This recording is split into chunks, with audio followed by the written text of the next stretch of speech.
Hey guys, welcome to our third episode of Cinepile. I am the main host, Cooper Carr, and like last time, we are going to go through and recommend all of our favorite movies that we have thought of for the past couple of weeks since the last episode. The movie that I'm actually going to be recommending is a cult favorite, science fiction, low budget. You might think it's terrible, but I think that you'll love it. Is Starship Troopers, directed by Paul Verhoeven. He's the same guy who also did RoboCop from 1987, not the crappy RoboCop. One of the great things about it is it's good, gritty sci-fi and lots of violence. I would have to say lots and lots of violence. If you're used to seeing legs get cut off or heads get blown up, definitely the movie for you. But also, it's got a good story along the way, and it's actually very inventive. But again, we're joined with my other two compadres. We don't have a guest today. Hey y'all, I'm Kyle. The movie I'm going to recommend is one I watched last night on Netflix. I just came across it. Yeah, it was a Netflix and chill kind of moment, but by my lonesome. Oh. And this flick is called Dirty Pretty Things. It's a Stephen Frears film, and it's excellent. It's just a little thriller that takes place in a London I've never seen before. There's no huge tourist landmarks or anything like that. And it's the story of illegal immigrants working their way in London.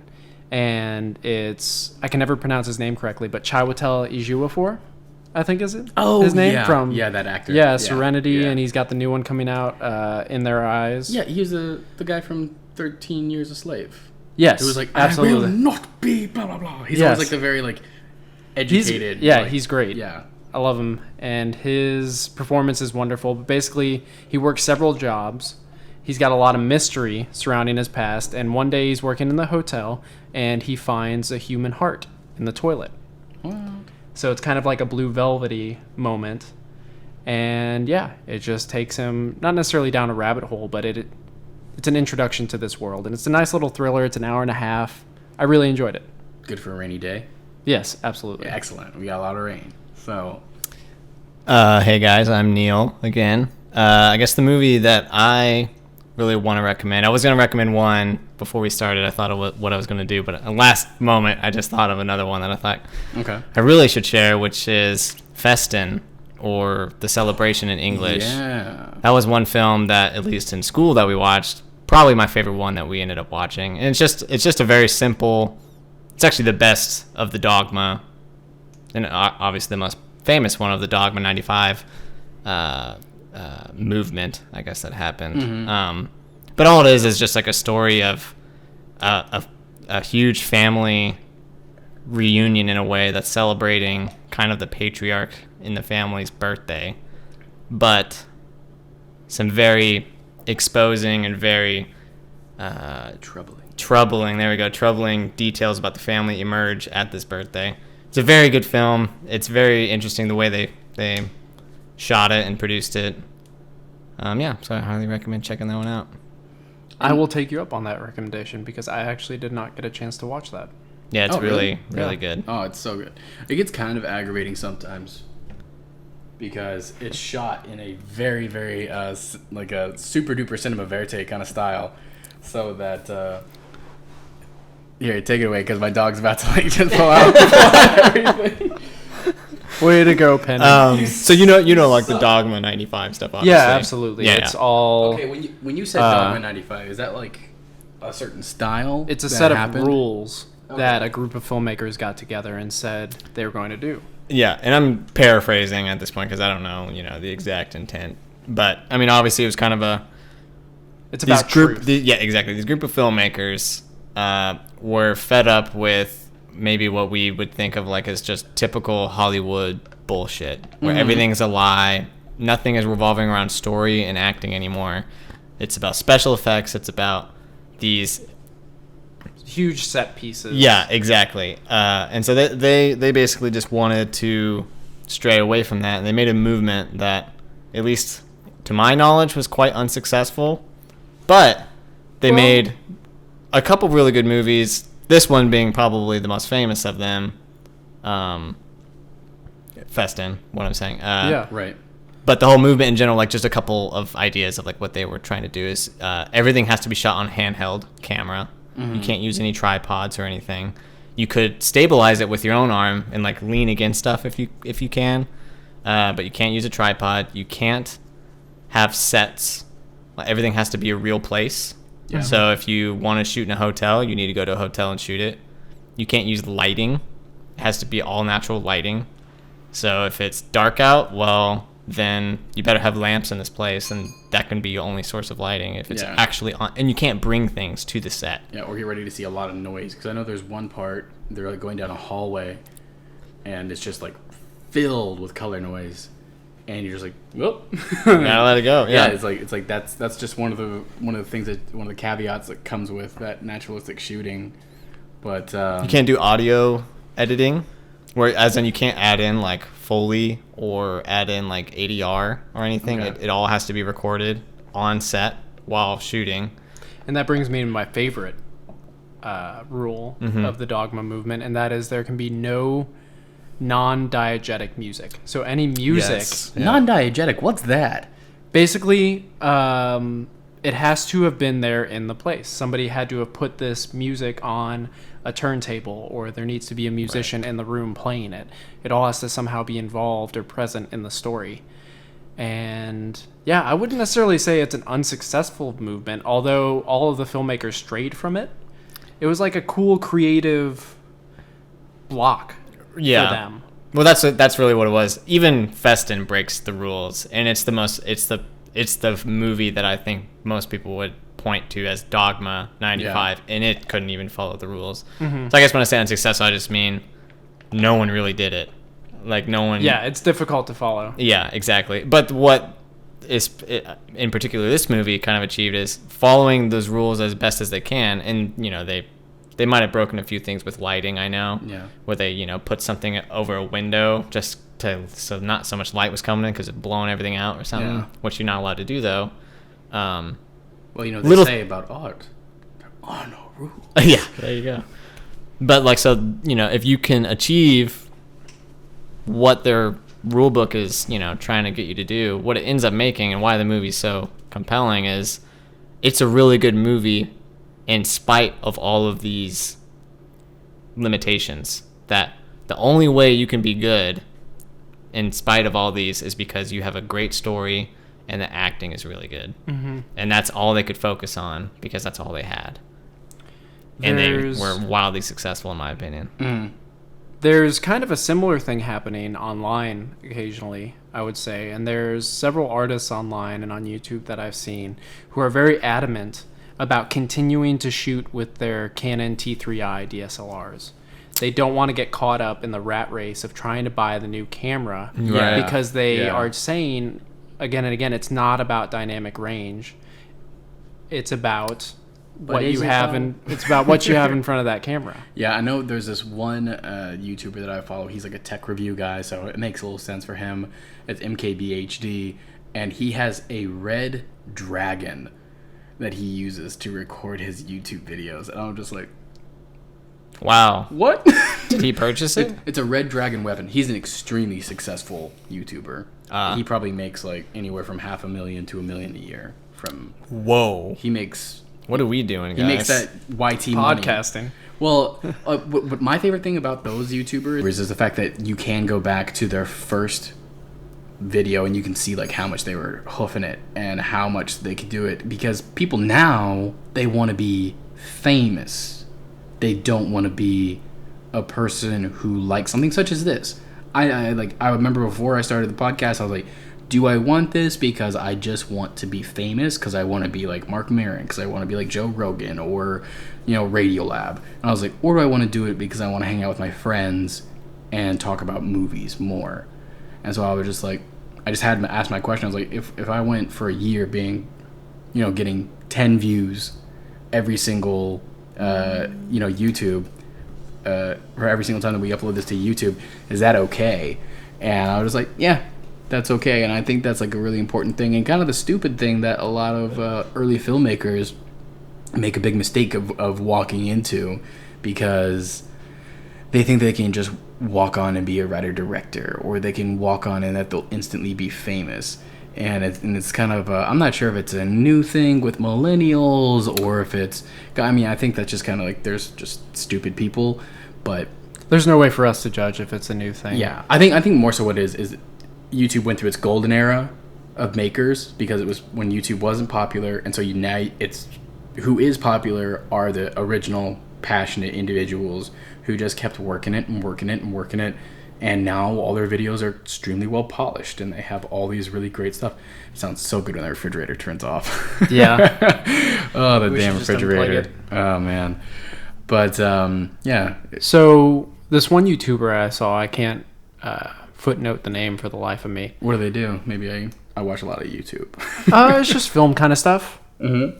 Yeah. Quarter digital? No, I don't remember the name. I couldn't tell you. But the point is, he was saying, so yeah, maybe you want that new $3,000, $4,000 camera. Why don't you go make a short? Why don't you go make a $3,000 or $4,000 short film and see where that gets you? Or make two $2,000 short films, or four $1,000 short films. Yeah. You know, put that money into a story or into actors or into costumes. Do something that actually enhances your talent a little bit more, because what you're saying when you say I need this new camera is that your talent is dependent on your technology. Yeah, well, Or your creativity, not necessarily your talent, but your expression of creativity is dependent on the tools that you have. And I mean, I assume that you're talking about this a little bit to tie back into Festin.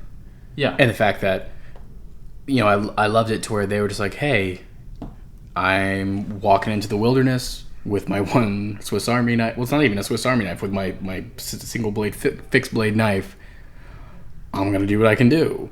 And that's what's really great about it, because I think so many people get wrapped up in, oh, I don't have the sharpest prime lens. I don't have the sharpest this or that. I don't have this or that. And then they hate hearing, oh, you know, you can make a movie on your cell phone. Yeah, they just made people are just Tangerine like, on an no, iPhone. I won't accept it. And I'm just like, nope. Like, where it is now, you can honestly, like, there are so many add-ons and doodads. There's an XLR adapter for an iPhone now, so you can get this kind of audio quality recorded directly onto your iPhone. I thought about buying it for the podcast, but I was like, I'd have to buy an iPhone too as well. So there was a film shot on the iPhone 6. It was the iPhone 5, maybe the 5S Okay. or something Like like that. It was Tangerine called that we just- Tangerine. It won huge at Sundance, and I heard it excellent was really film. good. Yeah, excellent film. So they saved a lot of money on their budget by going to that iPhone, but the one thing they weren't gonna skimp on, to bring it back to what you were just talking about, was audio. You can't Oh. skimp Yeah, on you audio. can't- You They had can't your regular- skimp on good audio. You cannot.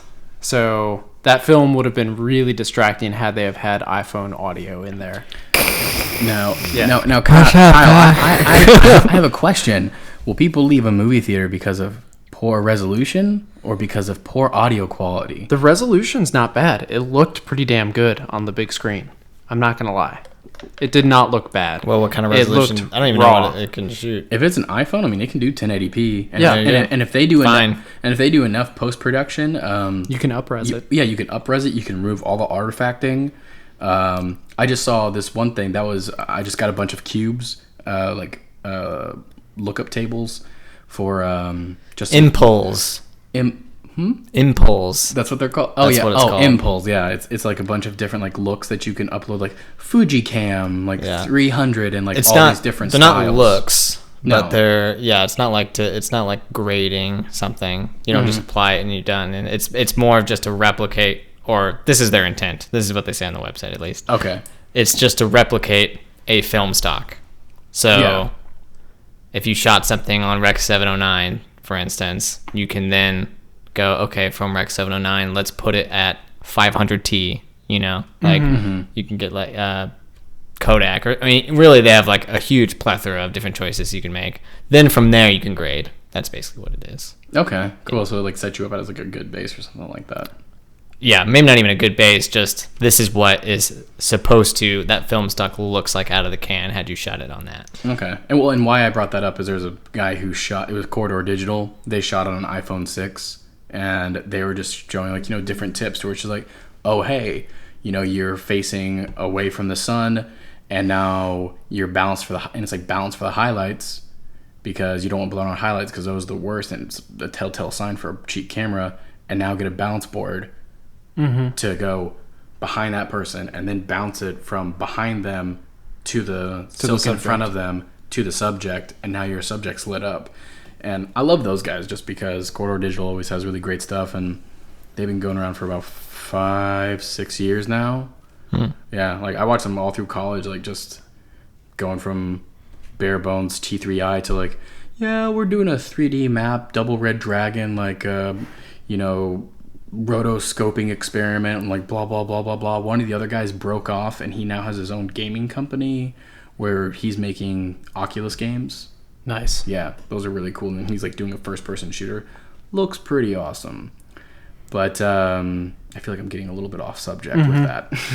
One of my favorite recent films that seems to follow the Dogma 95 rules was Blue is the Warmest Color. Have you all seen that? I'm always not enticed by the warmest color. I always look at the poster and it just looks boring. Which one is that? It's like this really indie looking film.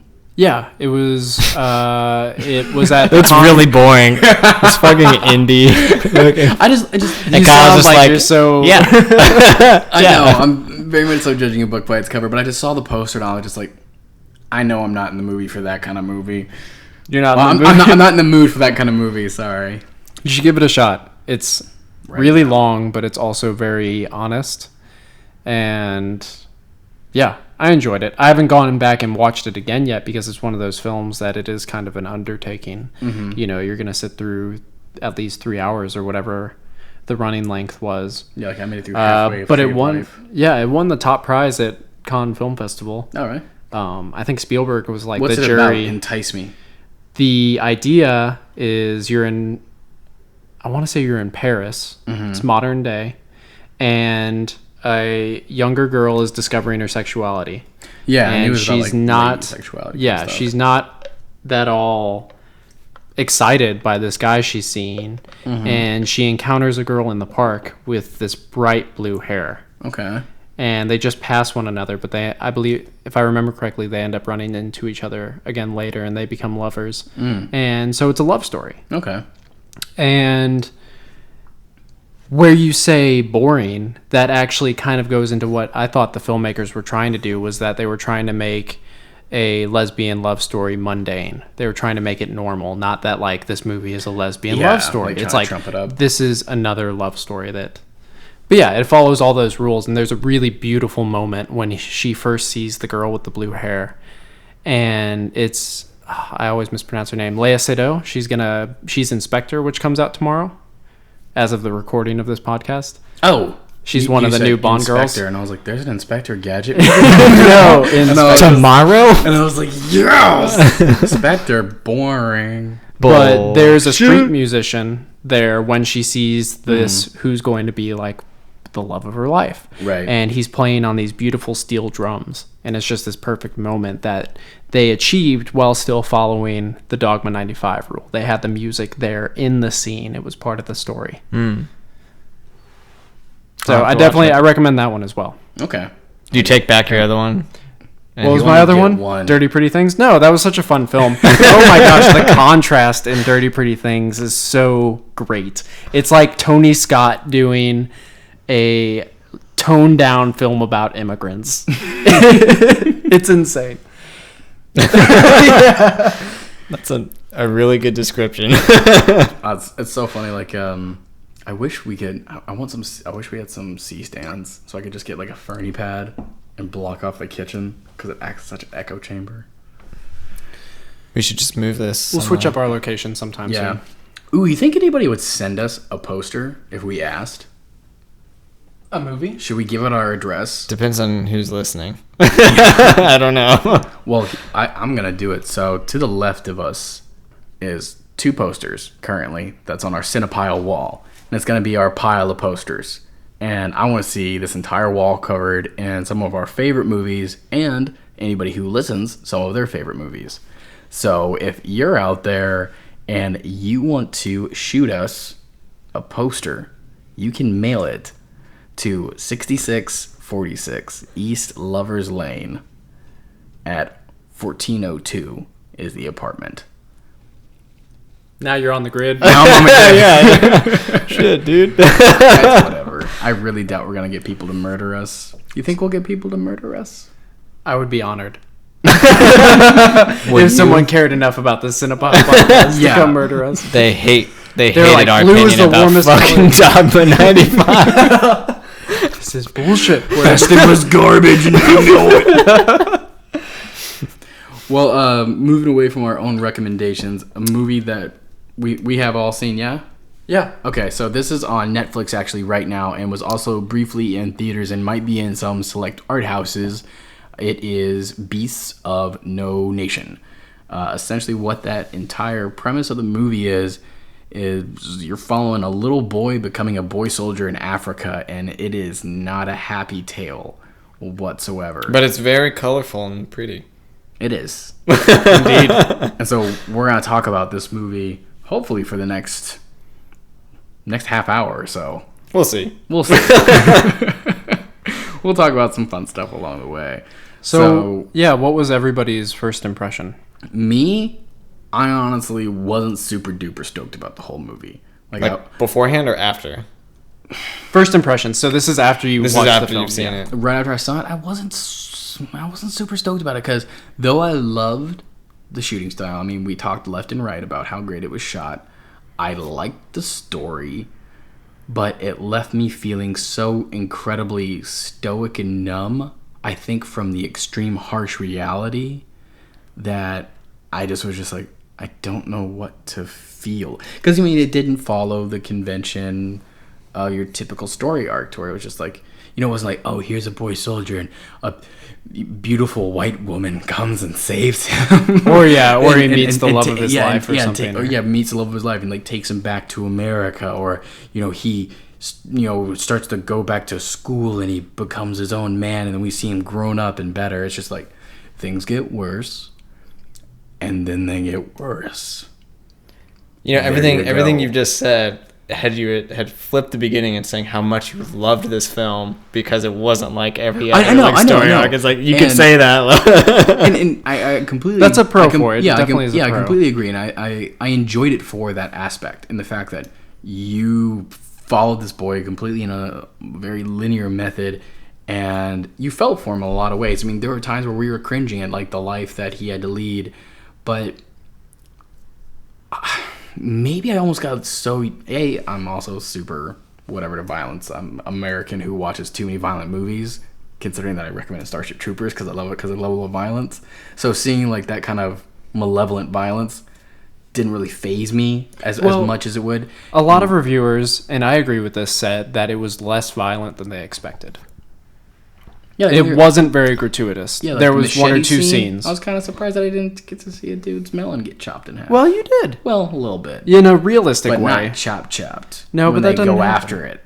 When they really go after it. Well, like I know. That's not what happens, Cooper. Wait, did you not see it? No, I did. No, he's saying that's what not I'm what saying happens is to a like head it's not the cheesy splits the head in saw it. half with the first hack. You know, Right. The skull is really hard thing. Oh, it's a tough melon. Yeah. Unless you're on The Walking Dead, in which case it's apparently you can just knife stab people through the I'm skull pretty sure you all can, day and night. I'm pretty sure you could sneeze at these people at this point, and they're just like, meh. So it's like, oh well, why can you do that? Oh, they're dead, so their bones are super soft. Why can they pin you down then to the ground and fight you? Listen. What were your impressions of Beasts of No Nation, Neil? Before I bitch about. I really liked it. I mean, you kind of harped on it a little bit. I thought the cinematography was amazing. How so? I think the first thing you notice is how everything is such a full frame, but not like overly cluttered. But even just like two people talking, there's so much going on in the foreground, the background. It's like every shot's exciting, but not like Bayhem exciting. Not like over the top epic on every shot.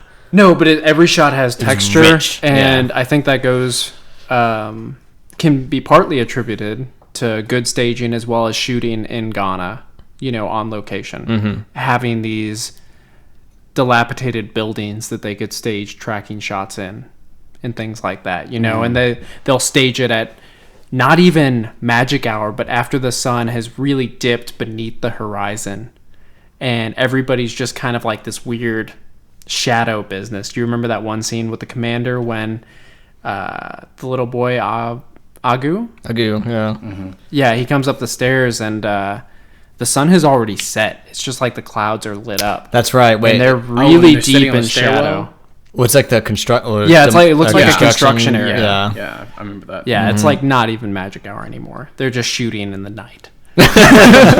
Lit by only moonlight. But yeah, so I think that kind of came from shooting on location, part of it. I don't want to take away from their artistry. Obviously, they staged it exceptionally well. Oh, for sure. No, I mean, and another thing, I thought the acting was incredible in it. Yeah. I thought everyone was really good. The scene that I think I almost got goosebumps in was when they were going out to like charge and fight, and they all just started like singing and dancing, and then they just went out and fucking like Into the gunfire? into the gunfire. I was like, this is fucking. And he's epic. waving his spirit feather. And yeah, he was up there with them. Yeah. Which Elba was really good. Yeah, He absolutely. was really good in this. I thought you said elbow at first. I was just like, huh? Well, there were nice elbows. There were some good elbows. I think the film's artistry was expected to be excellent, and it was excellent, and so it invites more intense criticism. I think even the bad reviews of this movie, if you were to go read them, still have glowing moments. Sure. Yeah. Yeah. It's You kinda- know. it's kind of like, hey, don't hang out with that guy. He's a jerk, but he's always so dependable. So you just can't say terrible things about John. And those negative reviews would probably still tell you to go and watch it. Like, Yeah. if you talk to the reviewer, they wouldn't say, like, oh, no, don't go see this film. They would want you to see this film and make your own opinion. Yeah, I'm still happy that I saw it. I mean, I think why I'm so just kind of wishy-washy about it is I feel like I wanted some like higher level of drama. I mean, yeah, there was drama, but I didn't feel like intense tension for the sheer atmosphere that they were in. Like, I was just like, oh, like this happened, okay, a battle happened, but the battle didn't feel intense to me compared to like, Band of Brothers, or compared to, those kinds of things. Like, I didn't feel like anybody's fear. I never really saw that kid, what was his name? Agu. Yeah. I never saw Agu like really freaking out. I never saw him going crazy. I mean, there was one time when he did the drugs or whatever, but I don't know. I just felt like there was just something missing. Maybe I just didn't care so much about the characters or something like that. But there was something that I needed, that extra like oomph, that extra like catalyst. Like, I mean, right now it sits on like a 7.8 What kind of scale are we talking about? to 10. Unattainable perfect. 10. Okay, so 5. Your scale, My right? scale. Yeah, right? your So, scale. The By the unattainable- way, people who don't know, Neil's got a scale. most people scale when they say, "Oh, this was an okay movie," they'll give it a 7, or they'll give it because it's a passing grade. They're giving it high school education scale. Where I like to use the bell curve scale. You guys, you agree with me. Come on, guys. Oh no, I was chewing ice. Yeah, like I was an laughing asshole. at it. It's fine. Yeah. No, I agree with you. And I think if we're going to use a scale during this podcast, it should That's be what- Okay, so the Anderson scale. The of Anderson film. scale. Yeah, where 5 the Anderson is scale of perfectly cinema. average. A perfectly average film is a 5. So what's a 5 to you? Like 90% of movies are around 5. So if you are a really good movie, you might get an 8. And you're a really good movie. 10 is almost impossible. So Yeah, 10 is like 9 is usually unattainable, except for 9 Starship is Troopers. all about the person. It's about that film for you yes. that you can always return to. That film that you can watch without hesitation, that you think is fucking brilliant and speaks to your soul. Right. A person's group of 9s, I'm not going to say a list because you shouldn't have a huge list of 9s. Like, you should have like, here's like Here's 5, 2 like, or 3 maybe. When I add a 9 in here, I had to take one out. But when you hear someone's group of 9s, Yeah. that's like their character. You'd learned about this person a lot. Yeah, exactly. Question. Because we've always Answer. talked about the higher end of the scale, the 10 being unattainable. I think the 1 is attainable. Really? I don't know Yes. about 1. There have been I'm Troll 2. equal. and I I'm would equal say on that no, too. Troll 2 I would put higher than that because there's entertainment Bunny? value there. Yeah. But House of the Dead, I haven't seen the it. U-Bowl movie, No, I haven't seen it. that is a 1. That is a 1. Oh, did you see UA Bull's big like bitch out that he did? Yeah, I mean, did. 'cause, I thought it was hilarious. like Kickstarter didn't fund his Rampage 3. no one wants to see your terrible movies. I liked Rampage 1. I honestly You did. would. It's because I'm a little serious. Is that a 9 of yours? Is that in your group of 9s? No, it's not my group of 9s. It's probably like a 4. It's below average, but it was a different kind of concept, and I thought it was badass. But it appeals to the teenager inside of me because it's, yeah. But he got to the 3rd installment of this Rampage movie and went on Kickstarter. But if you watch his Kickstarter video, how he does it is terrible, and like no wonder he didn't get any money. But he didn't get any money, and he's like, "This is what is wrong with the cinema," and blah blah blah blah blah. He's German or something like that. And he's just sitting there just bitching and moaning. And I'm like, dude, you're a director and you went to Kickstarter. I would go to Kickstarter. So did Spike Lee. Yeah. Which there was a huge debate about that. But I can that's understand way that. off topic. But Spike Lee also deals with more racy and more daring films that he would almost need more independent well, I'm not going to funding, even try to even though he's a compare millionaire. the excellency. You know, like we all love Do the Right Thing, I hope. I hate it. You hate it? No, I like it. You know, his artistry to UA Bull, or however you say his name. I'm not even going I to think it's UA Bull. not even going to that sounds dignify right. that. But basically, in my opinion, 1 is attainable. And so, according to Cooper, Beast rates pretty highly. Do you want to reevaluate your score of Beasts from 7.8 on the Anderson scale? On the Anderson scale, Would you give it more like a 6? I think 6.5? I think I put it 6.5. I mean, I thought it was extremely well accomplished. I mean, it was just like, I don't know. I do metaphors for everything. So as far as I see it as like a javelin throw. It's where it was like excellent form, threw the javelin. Everything was there technically. The wind caught it The wind. while it was up in the air. The wind caught it, and it had everything working for it, but just for some unexpected reason didn't quite hit its target. Even though the javelin is based off of distance, I'm well aware, but I'm making this lawn darts in my mind. I've got a bit of a theory about Okay. that, about why. Is he this the didn't- Montgomery theorem that follows No. the Anderson scale? No. Am I German or something? What is this? Oh yeah, I'm not German at all. We're talking about Paul Verhoeven. You're Anderson from Oslo. From Oslo, Norway. Okay, yeah. It's Yeah. a Norwegian Yeah, thing. there we go. Get some IKEA. But that detachment that you felt while watching it, Is- I read several other people who felt that same thing. And I think we'll never know unless he speaks out about it, but it might have been something that's intentional. Because people in a situation like that, from what I understand, are desensitized Yeah, to they're violence. You totally have to shut desensitize down. yourself. Otherwise, you're not going to survive. Right. And so these things become, for a child soldier, mundane.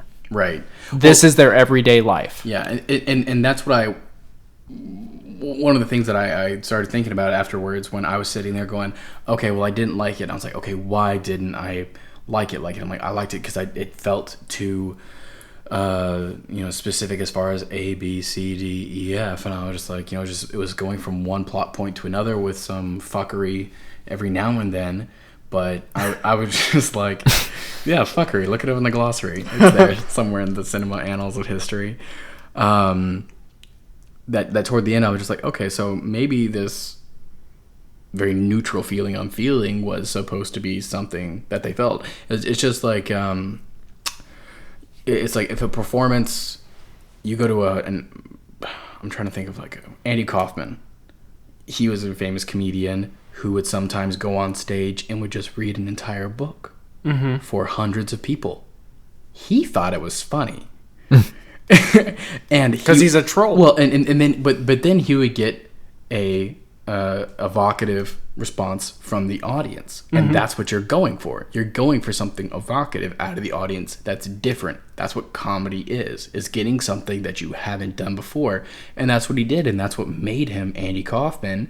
And I try to think of it in that sense. I'm like, you know what? Not every movie is supposed to leave you feeling fuzzy. I'm like, this movie made me feeling numb, and if it's the antithesis of what most movies make me feel, and it meant to do that and it accomplished it, bravo.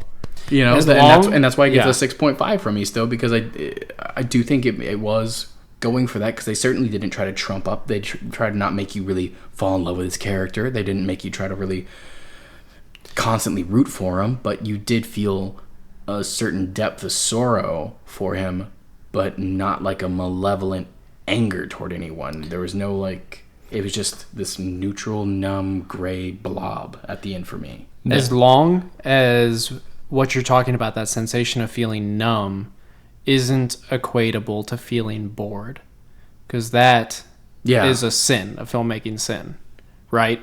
As far as boring somebody purposefully. When they were walking around the forest a little bit, I got kind of bored-ish.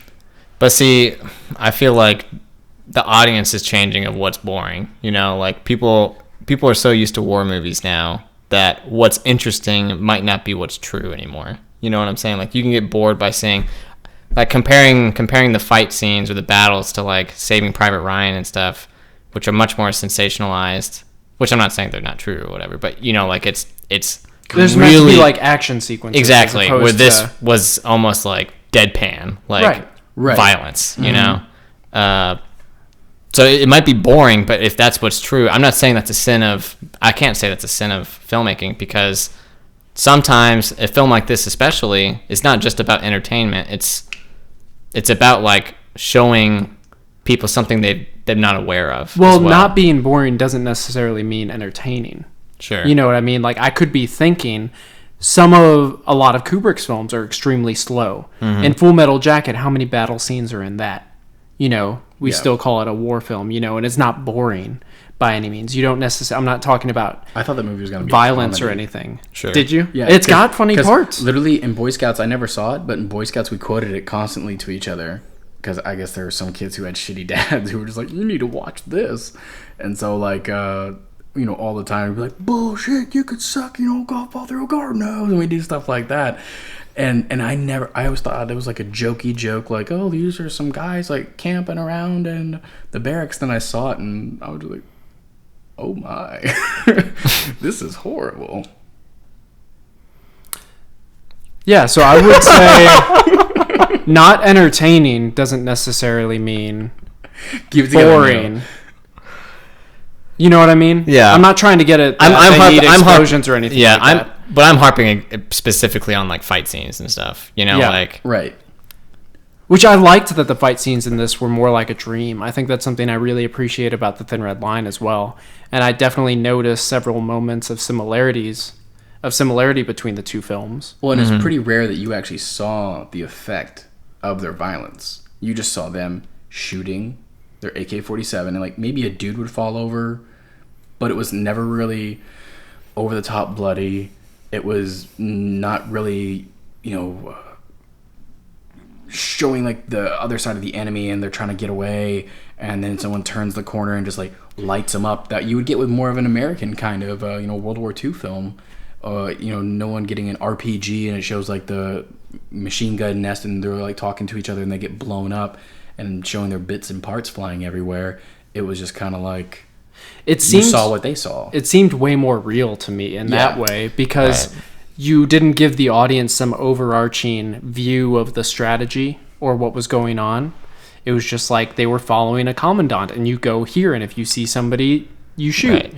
But otherwise, sometimes a battle is uneventful. Yeah, I don't think they were making this boring for the sake of being boring. No, I think I would never. Exactly. Yeah, I would never argue with this. This film was boring. Right. I actually didn't think it was boring at all either. No, I'm just saying that if someone thinks it's boring, I don't think that's their intent. If they're making it, and I don't know exactly their intent either, obviously, but I don't imagine they were making it boring.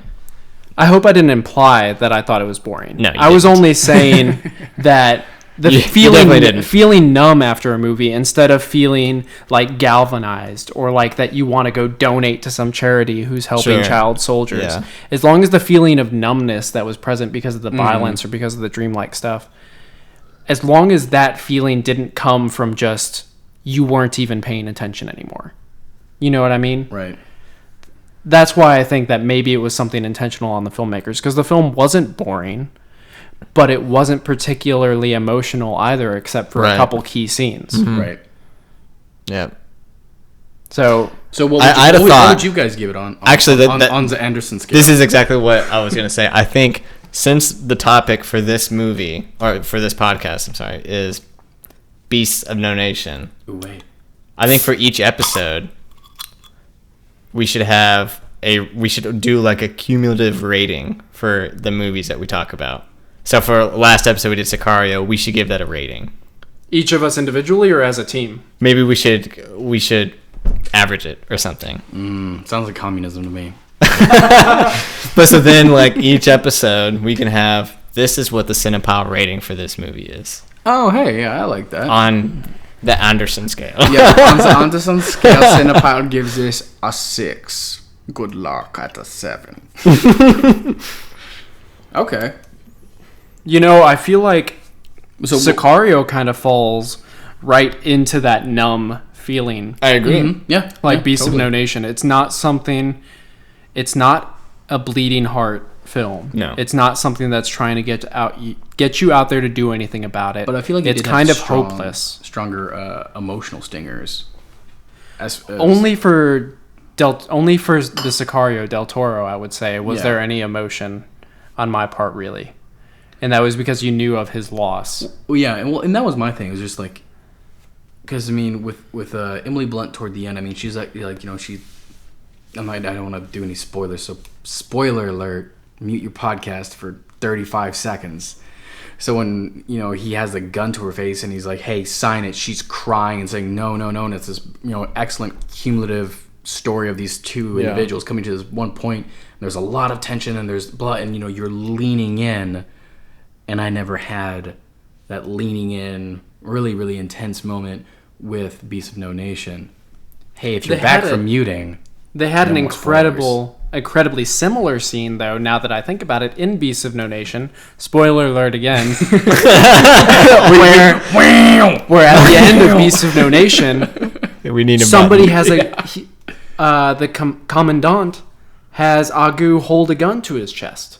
Yeah. Agu pulls a gun on the commandant. And there's the question of gunplay and tension, and is he gonna shoot the commandant? Is he gonna throw off this father figure, basically, who has abused him in so many ways? so many spoilers. Which actually, this kind of gets away from this discussion right now, but we're in the scene that actually I think we probably all would like to talk about is the shot that they have of following Agu coming out of the clay mud out of the clay trench. Yes. That must have been such a technical. How did they shoot that? This do you think? This is what I. Because I think they were above. Yeah, I the think trench. they're above the trench and they had an arcing, like robotic, like That's what I think, articulating too. arm. And No, it was I don't just- think they had an articulating arm. I I think think they they totally had, just like, a robotic flipped arm. their steady cam. The thing is there weren't there were no ripples in the water, so I don't think he was in the water. Well, that's what I'm saying. You flip the steady cam and you can extend the arm down. Okay, well that's Hang it. okay. So we're on the same page then. That they weren't. But I don't think they down went there. very technical I with like this robots, film so to an I'm gonna extent. say it was robots. It's kind of a robot. It's just not a electronic. robot. In general they were outside the trench. I think that's what I think I was getting at. The only reason I think it was a robot is because it got was very extremely- smooth, It got too. extremely narrow, and so it seemed that it was a perfect. All the movements seemed very perfect. Yeah. and not very human. So that's why, like, to where it's like, okay, play and repeat. But having read about what they went through making this, the director took on the role of cinematographer after the DP dropped out. The DP dropped out? Yeah. Oh, he snap. had something I did else not that know happened. that. And then on the first day, the first cameraman pulled his hamstring during a shot. Pulling a hammy. And so they did shoot it in sequence. So this was happening at the end of the shooting. movie, yeah. But I don't think that they had, it was not this Hollywood production plot-wise or production-wise. You know, I still think they were in the African jungle. Yeah. Beautiful location. For me, it felt like purgatory. You know, everyone's stained with this like red clay and just wasting away, having like no food, digging for gold where there was none. Yeah. They just nobody's. You brought up you bringing up that this was shot in sequence actually makes a lot of sense for this movie, because by the time the movie's like getting towards the end, they're just beat down and worn out. Yeah, and everyone's just like, I'm fucking done with this, you know. Like, and when you first see him, and when you first see him, it's like he's this lively little kid. And when you first see the general guy, Elba, like, you know, he's very charismatic and like, I don't know. So I think I didn't realize that until now, but I bet you that's a really good reason why they shot it sequentially. Well, yeah, absolutely. Same with the way that Kubrick approached like The Shining. You know, when you have a film like this where the characters are supposed to take on these like psychological tolls, it benefits the actors, and like I think that was the kid's first role ever. He did a good job. That was his first role ever. Thank you, Coop. I had a really good point about that in sequence business. We let you fall very, very long and hard. I had a really good point, but I lost it. Oh, it's a shame. Just note it for the record. Kyle had a good point. Up now. So ratings. I don't know what I would give for Beast for No Nation yet. I really want to watch it a second time before I like solidify my rating. Yeah. But right now, I would probably give it a 7. That's what I would say. I'd give it a 7. You know, maybe at times it would dip. 6.5. But and a 7 is very good. Yeah, it's excellent. I think everyone should watch it. I especially like one of the scenes I wanted to talk about is my expectation going into this film, coming from my American like Hollywood background, was that the commandant was going to somehow be responsible for his family's death. That he was going to be responsible in the raising of their village. And it turns out that's not the case. It's the people who are supposed to be defending them. It's the soldiers of their country, this faction of soldiers who comes into the town. And that struck me so hard. That was one of the most striking moments in the film. Right, just like it's almost just kind of shows the chaos of the region of, well, this is how this keeps happening. Like, you can clearly see that, like, each side kind of has, not that we got to see, like, the sides, like, really all that well. But I don't think you need to. I think they're all different sides of the same coin in a way. Exactly. Like, when Elba gives, like, his speech, you know, like, towards the beginning of the movie, like, you're taken back, you know, like, this is your life. They did this to you. Stand up or whatever. It's like, well, shit, like, he's making good points. Like, it's not like he's saying bad things. No, so all these totally understand why they would take that, why they would make that choice. Yes. Why they would fight like that. Yeah. And then that fuels the other people that are like, well, these guys just did this to us. We need to get back on them. And it's just this huge like cycle. It's a Greek tragedy where blood just begets blood. Yeah. It's a never-ending cycle. And I loved that speech. And at that point, I loved the commandant.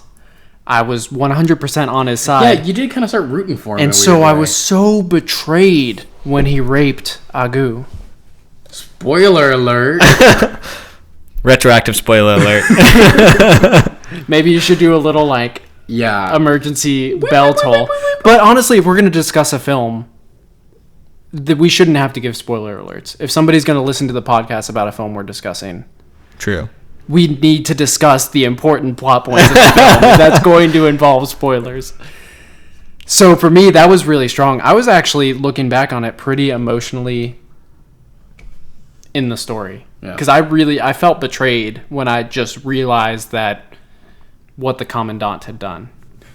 Yeah, and not only that, I mean, apparently we're just, doesn't even matter if we're doing spoilers anymore. I mean, and the fact that I love the bond that was created between Agu and the other child. Stryker? Yeah, Stryker.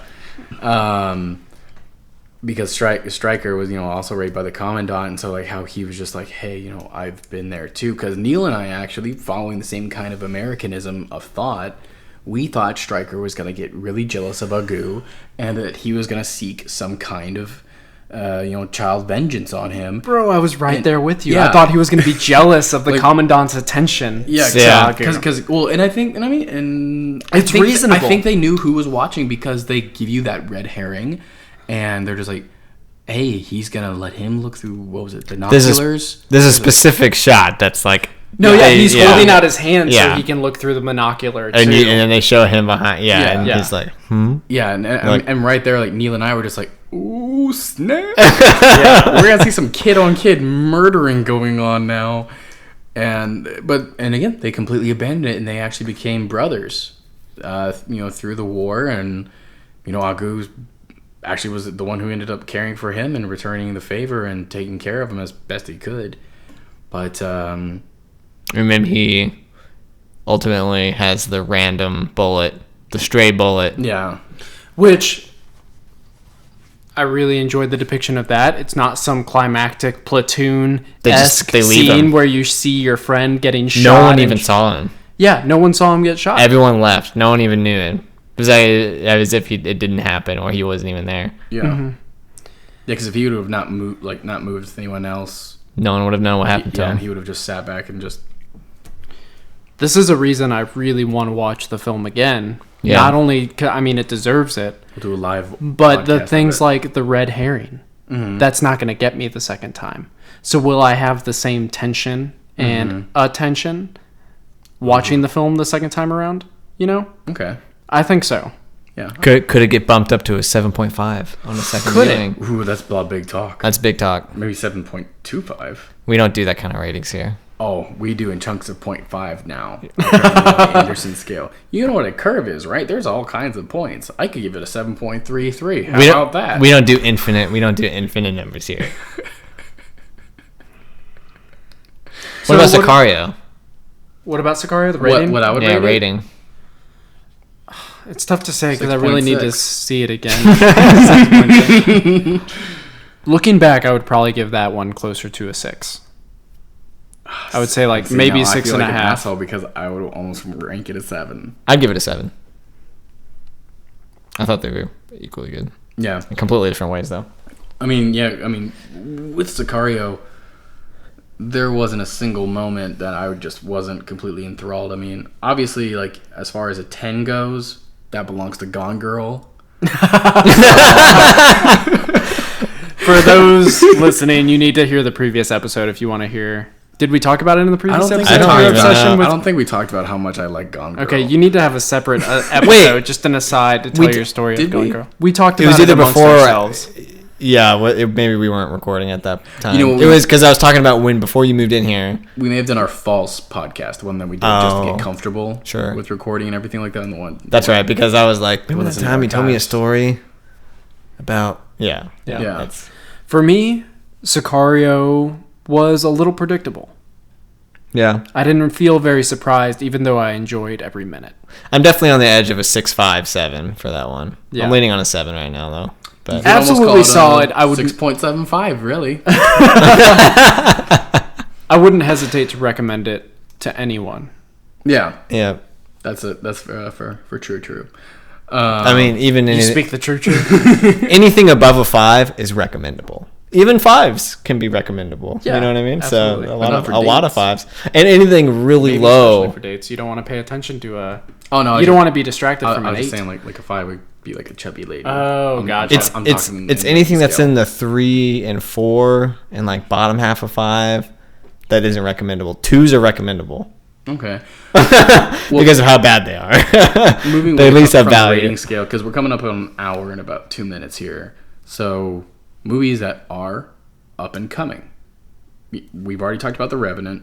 I'm getting excited for that. I printed off a poster at work off of our color printer, and it's next to my desk. I'm excited about that one.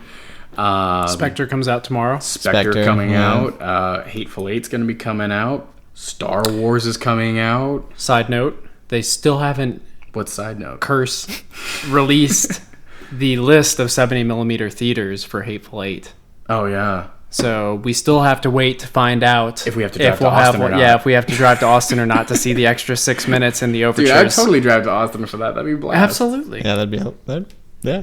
I'd do it. I don't care. Let's see. Is there any other ones that are coming up that we think would I'm sure be there are so worth many that are viewing? coming up. Which this one we need IMDb pulled up. Yeah, absolutely. I'm super excited for Macbeth.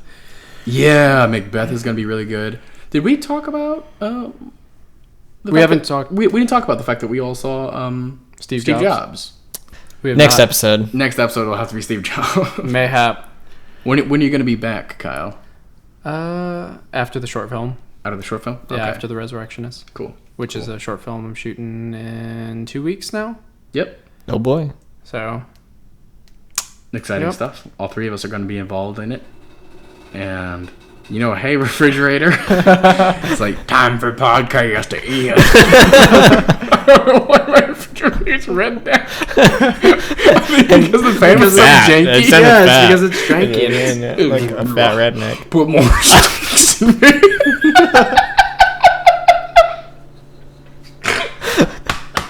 Woo!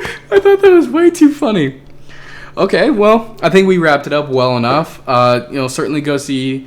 I almost said Beasts of Southern Wild. I make that mistake. Beasts of No Nation. You can go see it on Netflix. It's streaming right now. You can go and check it out. Excellent film that we all certainly enjoyed. Spectre coming out. I know I'm going to see that very, very soon.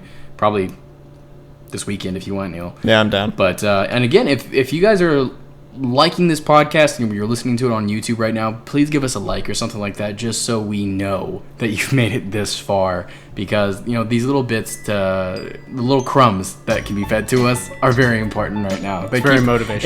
It keeps us going. So if you can throw us a like or anything like that, or more importantly, recommend this podcast to a friend, of course that'd be great. Neil, Kyle, and I would all appreciate it. So as far as episode 3 of Cinepile, we are now concluded.